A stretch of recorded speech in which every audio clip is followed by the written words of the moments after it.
nɛgɛ ɲɛ 10 ani 7 tana gosira Gawukaw fɛ ani Bamakɔ o waati kelen bɛ bɛn wula nɛgɛ ɲɛ 1 ma Washington DC Amérique jamana faba kɔnɔ. An balimaw aw n'u la a y'aw bisimila VOA Banbara ka Malikura kunnafoniw kɛnɛ jɛra bi kunnafoniw la kumabaw bɛna tali kɛ ninnu de kan. Rusila jamanatigi Vladimir Putin ani Mali jamanatigi Colonel Assimi Goïta ye kumaɲɔgɔnya kɛ min kɛra arabadon dangariliba min kɛra Rusi jamana kan min kɛra jɛkulu maramafɛntigiw fɛ o waliyaw tɛmɛlen kɔfɛ an bɛna o kunnafoniw lase aw ma bi jɛmukan kɔnɔ. Kɛnɛya nasiraw fɛ sɛgɛsɛgɛliw y'a jira k'a fɔ ko maliden miliyɔn 22 ɲɔgɔn cɛ ma k'a ka ca ni mɔgɔ 3,000 ye minnu bɛ yen ni jolicibana bɛ olu minɛ. An bɛna o fɛnɛ sɛnsɛn ko di aw ma jɛmukan kɔnɔna la. An bɛ segin ka taa Rusila jamana kan bawo a jirala k'a fɔ ko dunuya kelenya tɔnba Nations Unies jabala la a bɛ fɔ u ka laɲini min ma ko veto ni o ye ka dan sigi laɲini dɔw la min tun bɛ tali kɛ gɛrɛntɛ sigili la ka taa kore kɛ ka yanfan kan Rusila jamana ye o taabolo waliya. Ninnu bɛna kɛ aw ka kunnafoniw la kumaba dɔ ye ka fara kunnafoni caman kan minnu bɛɛ lajɛlen bɛna lase aw ma nin sanga in kɔnɔ. Mariam Traoré fɛ a y'aw bisimila.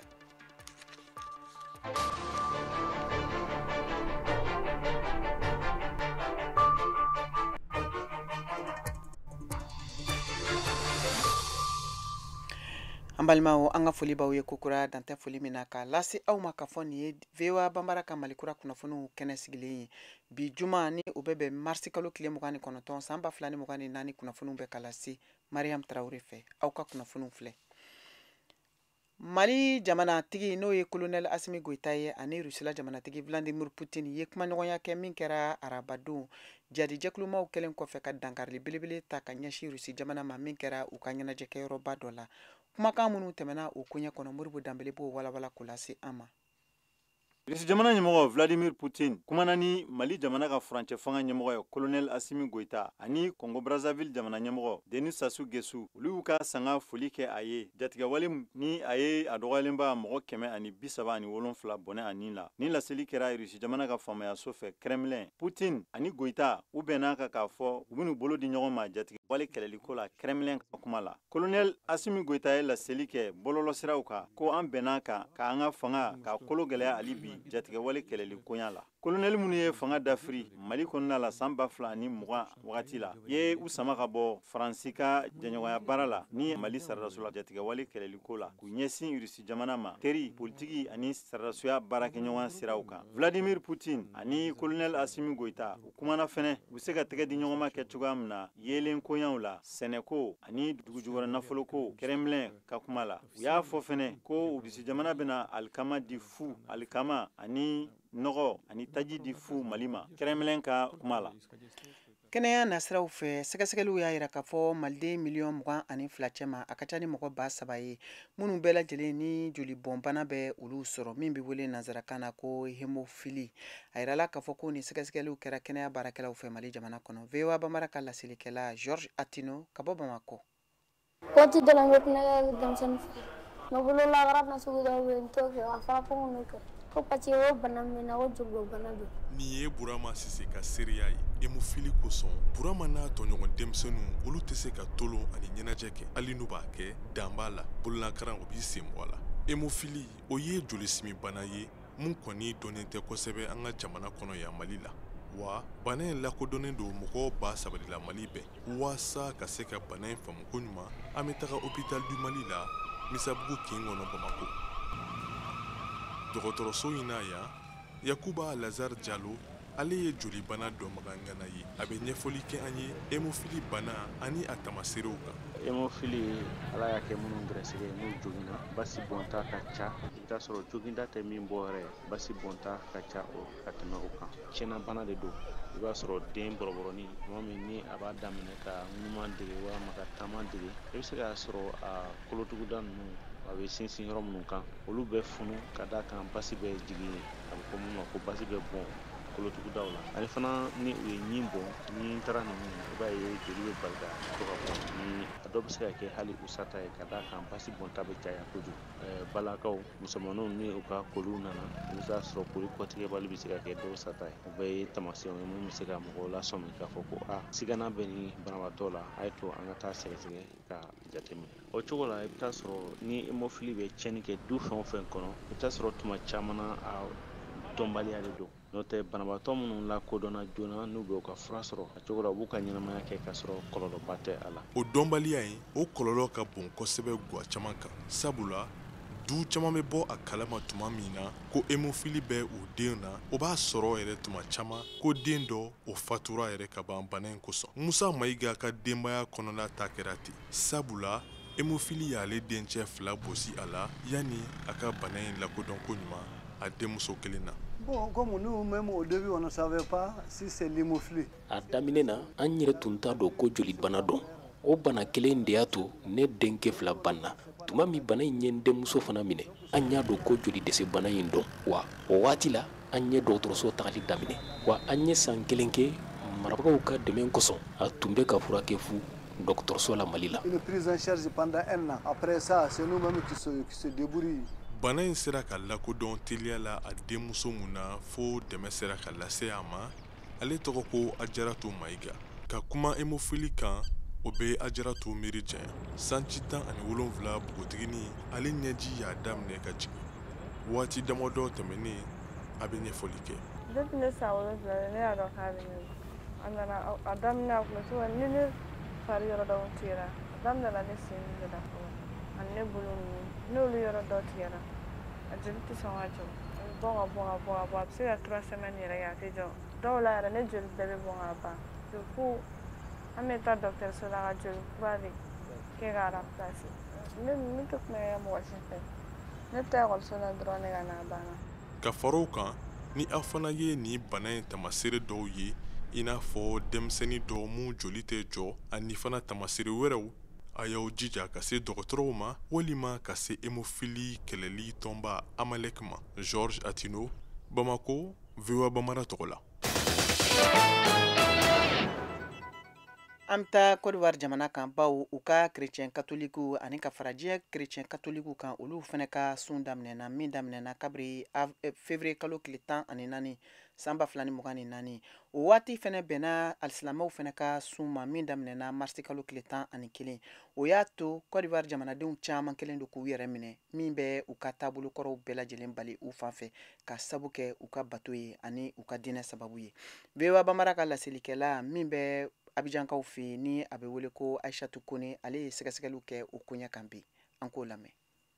Côte d'Ivoire jamana kɔnɔ i n'a fɔ jamana caman wɛrɛ la diinɛ bɛɛ filaw b'o ya sun do la ani o bɛ alabato la bɛɛ b'i ta kɛ la église catholique la olu bɛ tile 40 de kɛ la sundo la o ko minnu ma ko 40 jours de marche avec le Christ o bɛna laban ni Pâques a nisɔndiya le ye. Monseigneur Amon Abbé Raoul ale le ye paroisse Notre-Dame de la Tendresse n'o filɛ nin ye Cocody Rivera Golf curé ye a bɛ chrétien catholique ya sun do ko cogoya nin ɲɛfɔla an ɲɛna.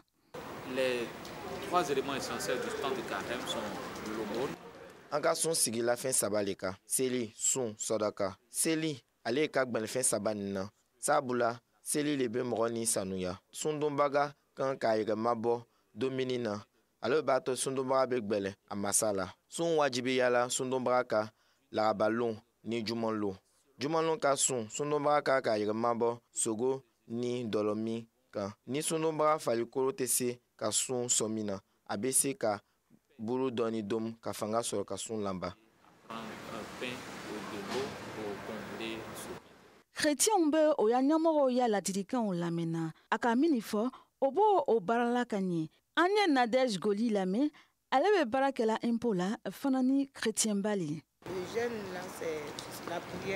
Su ni seli le bɛ taga ɲɔgɔn fɛ. Lon bɛ sɔgɔma ka damina nɛgɛ ɲɛ 3 tɛmɛ ni sanga 40 loru ka taga bila nɛgɛ ɲɛ loru tɛmɛ ni sanga 30 n bɛ seri o kɔfɛ n bɛ sɔrɔ ka taga baarakɛyɔrɔ la. Ni midi sela tuma min na an bɛ jɛn ka duwawu dɔ kɛ bɔlɔlɔ sanfɛ n'o b'a wele ko Facebook. Siramɛw fana ni bɛ sun do la olu ko ya sun daminɛ kabi mars kalo tile 11 o bɛna tile 29 walima tile 30 le kɛ sundo la. Imam Amadou Si Savané ye Rivera Golf misiriba imam ba dakan ye. Sunkalo ye an ka silamɛya samase 4nan le ye. Sunkalo fana a bɛ dabɔ depuis fajiri ɲakɔrɔla la i bɛ i yɛrɛ minɛ ka bɔ dumuni ma ani ji min ani fɛn fɛn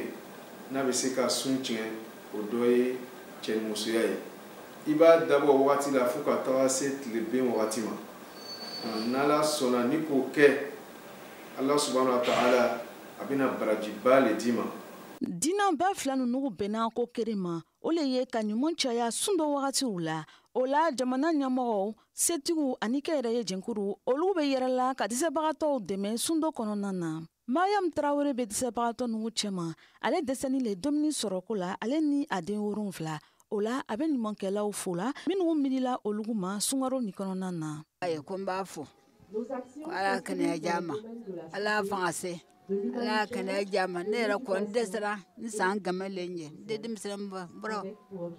ale ka bonya min kɛ ala bonya jɛ k'a ni ce ko ala baraji. Ferima Daniogo ala k'ale lajara bi ɲɛkota fani la ale fana ni ka ɲumanfɛn ninnu sɔrɔ o kɛra nisɔndiya ani sawale ale ma. O nana bonya min k'an ye sɔgɔmada na vraiment m'o fɔ ko ni ce o k'a ta yɔrɔ min na ala camanba bila nɔ la ala sangɛrɛ ta bila sin kɔnɔ inchallah. Sunkalo ye fana ni wali sɔrɔ wagati le ye o le kama feerekɛla caman bɛ yen olu bɛ ya feerew to yen ka sunkaro bala dɔw daminɛ dɔw ye suntigɛ labɛnni le ye k'o di mɔgɔw ma o ko minnu ma ko panier Ramadan i bɛ barofɛnw de sɔrɔ panier ninnu kɔnɔ dominɛw fana ni bɛ feerela sunkaro ni kɔnɔna na sabula sundola nɛgɛ ka bon a bɛ fɛn caman kɔ k'a san i n'a fɔ ngɔmi gawo ani bagaw feerekɛla caman fana ni bɛ yen olu bɛ na dominifɛnw de feere sunkaro wagati la chrétienw ya sun kan ka ban lɔgɔkun de la o bɛ na kɛ ni paki nisɔndiya ye siramaw olu bɔ ya sun dɔ la fo ka taga bila avril kalo tile 9 walima a tile 10 san 2024 nin na Tisha Kone VOA Bambara tɔgɔ la Abidjan, Côte d'Ivoire.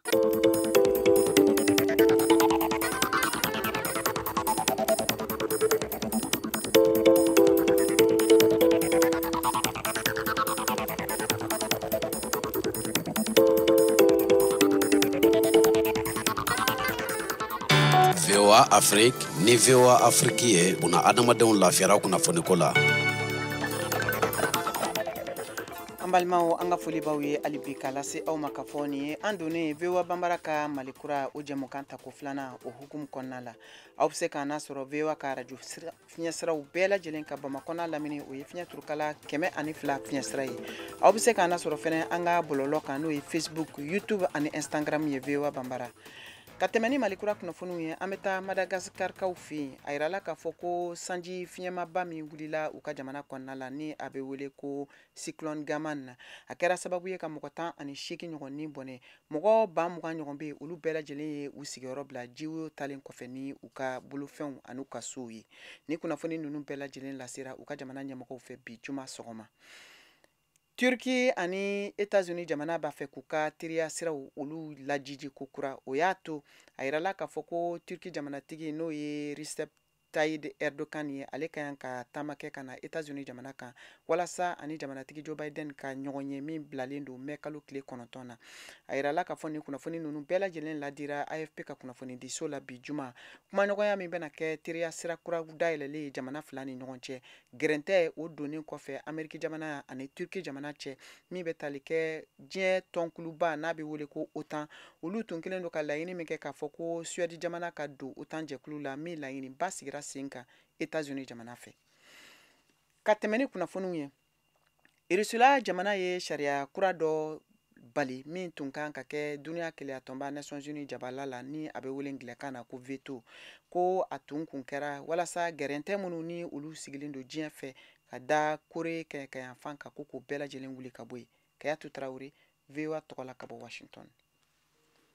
At this moment, Russia seems to be more interested in embracing or encouraging the DPRK. A danatigɛli ba ninnu lagosira kosɛbɛ kɛrɛnkɛrɛnnenya la kore bayan fanfɛla kɔ kan ko kotigiso fɛ min ye laseli kɛ k'a fɔ ko Rusi jamana ye jɔyɔrɔ min ta a kunya kan kun mankan tɛ ka kɛ ka da a ka tɔndenya hakɛw kan duniya keleya tɔnba ka lakanakɛkulu Conseil de sécurité kɔnɔ. L'Amérique ye Moscou ka nin veto in bila minan kɔnɔ n'o ye de ka u sen da kulu nin ka laseli gafe ninnu kan min kɔnɔ kofɔli kɛlen bɛ Moscou ani Kore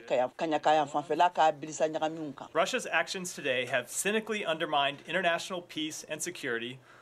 all to advance the corrupt bargain. An bɛ don min na i ko bi e bɛnnen bɛ a ma k'a fɔ ko Irisi ka nin kɛwale ninnu kɛlen bɛ ka danjuguba de kari bɛn ani keleya nasiraw la duniya gun kan nin bɛɛ kun de ye Moscou fɛ ka baarakɛ bɛn sira minnu n'a tigɛlen bɛ u ni RPDC cɛla la n'a u siraw tara yuruguyuruguw ni kojugubaw tɛmɛliw siraw kan datugu. Mathieu Muller l'Amérique kɔkanko kotigi so ka kuma latɛmɛla ka fɔ la Ukraine kɔkanko kotigi Dimitri Kuleba ye laseliw kɛ réseaux sociaux kan k'a fɔ ko Rusila ka veto nin ye yɛrɛlajɛyali façon dɔw de ye ka kɛɲɛ a kɛlen bɛ ka taabolo minnu ta ne kore kaɲakan fanfɛya la fa mɔgɔw ye k'a sɔrɔ jalakili dalen don Pyongyang kan ne Moscou dɛmɛliw ye a ka guerre la Kiev kan. Moscou ka veto Conseil de sécurité la te ɲangili dalen kore kaɲakan fanfɛla kan wuli ka bɔ yen nɔ nka a bɛ kɛ sababu de ye ka kulu min ka kan ka kɔlɔsiliw kɛ a ɲangili ninnu bilasiraliw kan ka olu ka wulikajɔw sɛbɛntiya kulu nin ka baaraw kan ka kun cɛ abrikalo nata laban waatiw la. Kore kaɲakan fanfɛla bɛ dunya kiliyatonba ka lakana kulu Conseil de sécurité ka ɲangili kɔrɔ kabini san 2006 waati la ka da u ka fiɲɛma bɔnbumafɛnw dilanniw kan kabini san 2009 waati la Rusi ani Chinois jamana bɛ kan ka u seko damayira bɛɛ lajɛlen kɛ yaasa Conseil de sécurité lasɔn u ka se ka ɲangili tira ninnu fɛgɛya dɔɔni ka bɔ Kore kaɲakan fanfɛla kan. Nin vote in senfɛ Chine ye a yɛrɛ minɛ a ma sɔn ka fara Rusi ka veto kan.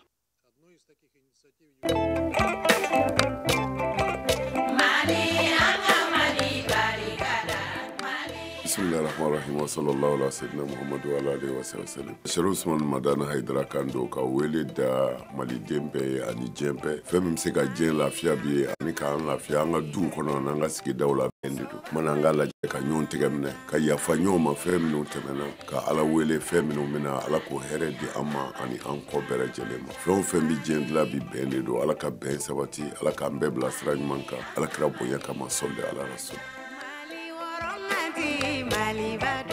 Israel jamanatigi Duncan Benjamin Netanyahu ye kumaɲɔgɔnyaw latigɛ k'a fɔ ko a bɛna sɔn kɛlɛ min n'o bɛ bande Gaza kan u ka lajɔ min kumaɲɔgɔnya laɲini baaraw bɛɛ lajɛlen bɛna ta kɛ Doha ani ka fara Caire kan. VOA Bambara tɔgɔ la bi juma Modibo Dambele ale b'o kunnafoniw lase. Abi duniya jamanaw ka keleya tɔnba ale ka fɛrɛkɛnɛ ye sariya sɛbɛn dɔ ta tɛnɛn don mun bɛ kɛlɛ lajɔli jagoya wagati min na Hamas ani Israel olu bɛ ɲɔgɔn jalakila ka da kan u ma se ka bɛnkan kelen sɔrɔ. Qatar ni ale jɔyɔrɔ ka bon ni kɛlɛbankoya la ye laseli kɛ tarata don ko kumaɲɔgɔnyaw bɛ senna Hamas ani Bani Israel ni ɲɔgɔn cɛ yaasa kɛlɛ bɛ se ka ɲɔngiri cogoya min na Gaza ani mɔgɔ minnu minɛna olu bɛ se k'u yɛrɛ sɔrɔ cogoya min na nka mɔgɔ minnu yɛrɛ bɛ mankan na ani kɛlɛlafaralaw u ye kunnafoni fitinin dɔrɔn de di nin koɲa in kan. Bani Israel ka fanga ɲɛmɔgɔ Netanyahu ale ka cakɛda so ye laseli kɛ ko fanga ɲɛmɔgɔ kumana ni Mossad ɲɛmɔgɔ ye David Berneya nin kumaɲɔgɔnya ninnu kan mais a ma sɔn ka piritigiri latigɛli kɛ ni a sɔrɔ Berneya ale bɛna taa Doha walima Caire kumaɲɔgɔnya ninnu na. Kɛlɛ in a daminɛna Hamas kɛlen ka jatigɛwale ta ka ɲɛsin Bani Israel ma mun ye mɔgɔ 1,160 o bɔnɛ a nin na ni y'a fan caman ye faso jama mɔgɔw ye AFP ka kuma la jate mun kɛra Bani Israel famaw fɛ. Bani Israel fana wulila ka tasirali daminɛ Hamas kama mun ye mɔgɔ 32 ani mɔgɔ 623 faga Gaza ni a fan caman ye denmisɛnninw ani musow. Hamas ale ka kɛnɛya cakɛda so minisiriso ka kuma la. Palestine ka ni kɛlɛkɛ tɔnkulu ye Bani Israel ka mɔgɔ 250 minɛ ani dunanw dankarili mun kɛra octobre kalo tile 7 Bani Israel kɔnna dɔw y'u yɛrɛ sɔrɔ dɔgɔkun kelen kɛlɛ labila mun kɛlɛ lajɔ mun kɛra.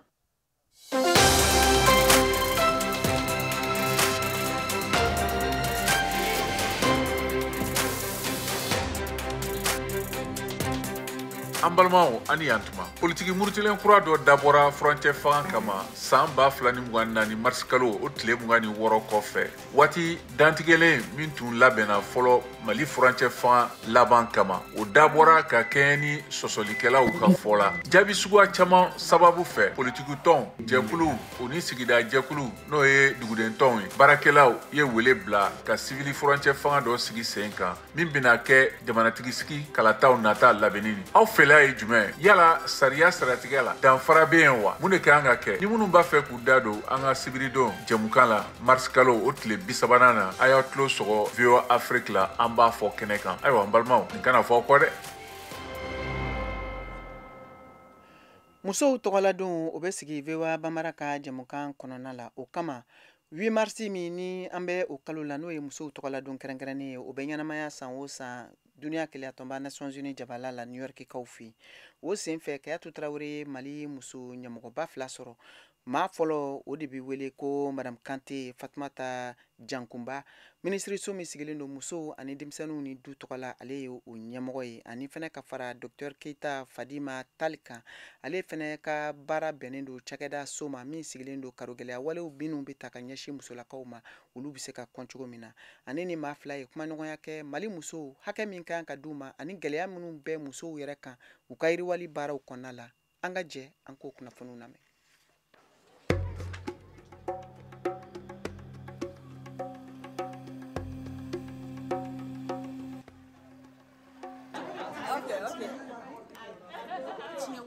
An ka foli bi e bisimila Mali kura kɛnɛ kan an y'i sɔrɔ kɛnɛ kan yan musow ka nin kɛnɛba in kan yan i bɛ se ka mun de fɔ an ye dakunya damadɔ la. Ok, o diyara n ye vraiment ka occasion di an ka se ka kuma musow ka ko la ne tɔgɔ ye Madame Kante Fatumata Jankunba du ministère de la promotion de la femme, de l'enfant et de la famille. Sɔgɔmada in na an nana yan n y'a ye panel minnu animé la violence ko kuma fɔra musow ka autonomisation ko kuma fɔra je pense que olu ye thème ye c'est des thèmes d'actualité aujourd'hui dans le monde entier. Violence min bɛ musow kan bi fɛɛrɛ kan ka ɲini a la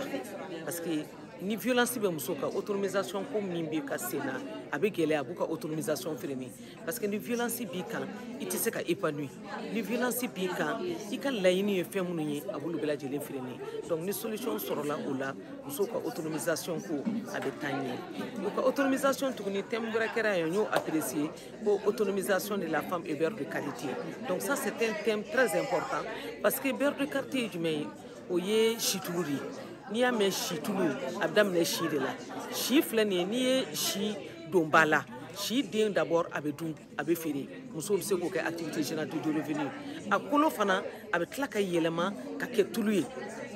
tulu fana na baganw ka dumuni fana o ɲaga fana bɛ kɛ baganw ka dumuni je pense que nin thème damadɔ minnu filɛ nin ye ka développer c'est très important ni musow n'an y'an tɛgɛ di ɲɔgɔn ma vraiment je pense que an bɛ autonomisation min ɲini na ala sɔnna ma a bɛ a laɲiniw bɛ sabati ka foli bila bɛɛ lajɛlen na. An ka foli bi i bɛ folikan jumɛn di Mali musow ma Bamakɔ. Bon n bɛ folikan min di Mali musow ma Bamakɔ k'a fɔ an bɛ don min na i ko bi an musow ka autonomisation ko kuma dɔrɔn de bɛ sen na musow an ka wuli an ka baara kɛ an ka n'an sigi so kɔnɔ tuguni an ka baara kɛ an ka activité génératrice de revenu kɛ an ka cogo bɛɛ lajɛlen kɛ an ka se ka baara kɛ pour que ɲɛtaa min jamanakuntigi wulilen bɛ k'i jɔ an ye ɲɛtaa min ni Mali muso bɛɛ lajɛlen sinon an nana Nations Unies ko kuma na depuis an nana muso ka ɲɛtaa ko kuma de bɛ fɔ donc Mali muso an bɛ baara min na an ka dɔ fara an ka cɛsiri kan pour que an ka autonomisation an bɛ se ka a objectif atteindre o kuma de bɛ ne fo ka foli bila bɛɛ lajɛlen na ala ka CSW wɛrɛ jira an na. Bonjour, ne ye Dr Keita Fadima Talye ne ye directrice du programme national pour l'abandon des violences basées sur les genres ɲangata gɛlɛn min bɛ kɛ ka ɲɛsin bun hadamaden ma o kɛlɛkɛca min sigilen bɛ Bamakɔ ne y'o directrice ye o kɛlɛkɛca in bɛ bɔ ministère de la promotion de la femme, de l'enfant et de la famille o bolo fara dɔ de don. Ayiwa an y'aw sɔrɔ kɛnɛ kan yan nɔ musow ka nin kɛnɛba wasalen kan yan nɔ e bɛ se ka mun de fɔ mun b'i bolo ka a laseli kɛ aw ye fɛn minnu ye ani kumakan minnu bɛ fɔra yan nɔ bi olu kan. Bon ne ka faamuyali la nin kɛnɛ in ye kɛnɛ belebeleba de ye kɛnɛ belebeleba min bɛ sigi san o san ka na musow kunkan ko kuma fɔ donc depuis an nana fɔ k'a bila bi la ne yɛrɛ kɔni ka constat kɛra min ye kuma o kuma fɔra yan discours o discours kɛra ni Nations Unies yan a foyi ma fɔ ni musow kunkan ko kuma t'a la a si ma fɔ ni musow ka ɲangatan gɛlɛn kuma ma fɔ ɲangatan gɛlɛn a bɛ hukumu jumɛn na bi an k'an ka mun de kɛ pour que ka se k'a nɔgɔya donc anw yɛrɛ nakun fana ye nin kɛnɛba in kan o de parce que nin kɛnɛba in ye i bɛ se k'i ta fɔ kɛnɛ min kan o de don kɛnɛ dun min don fana i bɛ se ka fɛn caman kalan kɛnɛ min kan kɛnɛ min don fana min bɛ se k'i bilasira k'i ka baara nɔgɔya i bolo cogo min na donc anw fana nakun de kɛr'o ye donc sini yɛrɛ ni ala sɔnna a ma événement dɔ bɛ anw bolo an bɛ na kuma ɲangatan gɛlɛn min sini bɛ musow ni musomaninw ma Mali la o ɲangatan gɛlɛn in o bɛ cogo min na an sera ka mun ni mun kɛ gɛlɛya jumɛn b'an kan an bɛ se ka mun kɛ dans l'avenir pour que ka ɲangatan gɛlɛn nɔgɔya puisque bi na yɛrɛ ɲangatan gɛlɛn in Mali la a ɲɔ ɲalen bɛ kojugu a ɲɔ ɲalen don kojugu a kelen b'an bolo kamanagan yɛrɛ de jango musow ka fagali min bɛ sen na bi bi in na ne hakili la fan bɛɛ k'an fanga fara ɲɔgɔn kan mara ka segin so ni mara ma segin so n'an ma denmisɛnninw éduquer min fɛn ni tafɛn min bɛ Bamakɔ bi n'u kelen bɛ ka denmisɛnninw tiɲɛ bi ne hakili la fan bɛɛ de k'an fanga fara ɲɔgɔn kan o ko bɛ se ka nɔgɔya tant que o ma nɔgɔya tant que mara ma segin so ayiwa ɲangata gɛlɛn a nɔgɔyali bɛ gɛlɛya kojugu donc an kɔni hami ye min ye an nana kalan de la yan nɔ an nana an t'a fɔ dɛ mais an fana nana kalan de la nin kɛnɛ in kan an hakili la n'an bɔra yan o b'a sɔrɔ an fana ye kunnafoni caman sɔrɔ min bɛ se k'an fana dɛmɛ an ka baara in kɔnɔna la an ka foli b'i ye.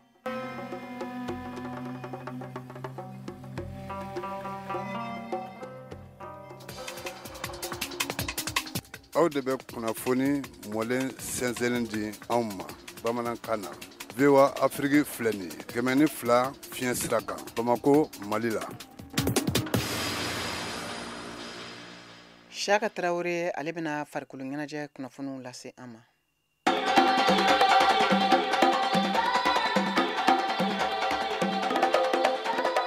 Kafu farafinɛgo sɛnɛntɔlanta ɲɛmayaso ye a ka ɲina saison 2023-2024 clubu ka ɲɔgɔndanw finaliw donw fɔ Ligue des clubs champions ani Coupe de la Confédération ko don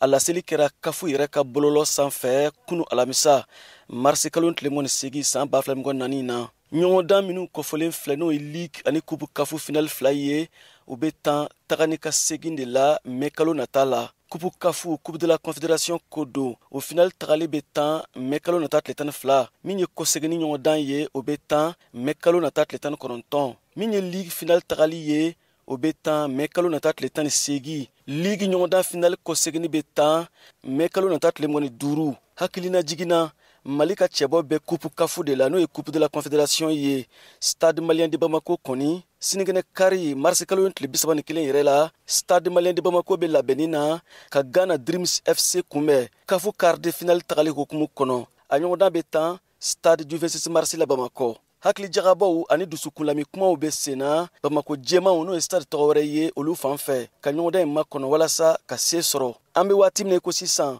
Stade sɛnɛntɔlantanaw bɛ degeli labanw na ni ɲɔgɔndan in hukumu kɔnɔ Stade du 26 mars la u n'u ka degeli karamɔgɔ kura Mamutu Kane n'a bɛ wele Murle ale min bilala Seku Sek n'a bɛ wele Bako nɔ na ntɛnɛn tɛmɛnen marisi kalo tile 15 san 2024 na hakilina jiginna Stade Malien de Bamako de la ka kupu kafu jɔnjɔn ta o kɛra 2019 san na VOA Bambara tɔgɔ la Bamako Siaka Traore ka laseli don.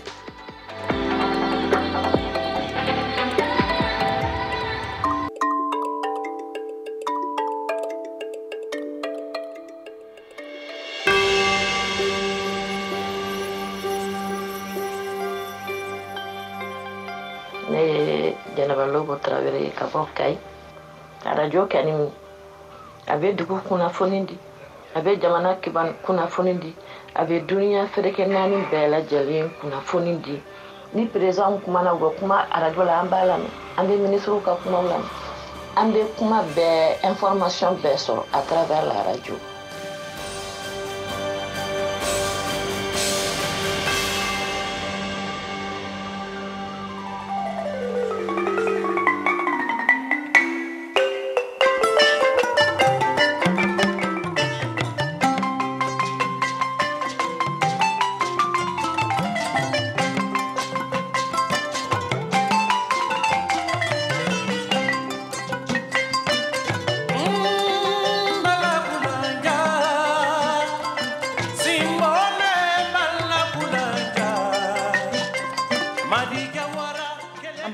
K'a lase aw ma k'a fɔ an ye min sɔrɔ bi jɛmukan kɔnɔ k'a lase aw ma n'o kɛra dɔgɔkun kunnafoni laban ye o de tun ye nin ye VOA Bambara ka Malikura kunnafoniw kɛnɛ kan min labɛnna Seko ka cɛjan Cheikh Ciro fɛ an ka nɛgɛw karafe juru o tun bɛ jo bolo a lasera aw ma Mariam Traore fɛ aw ni ce aw ka kulomajɔ la aw kan bɛn waati wɛrɛ.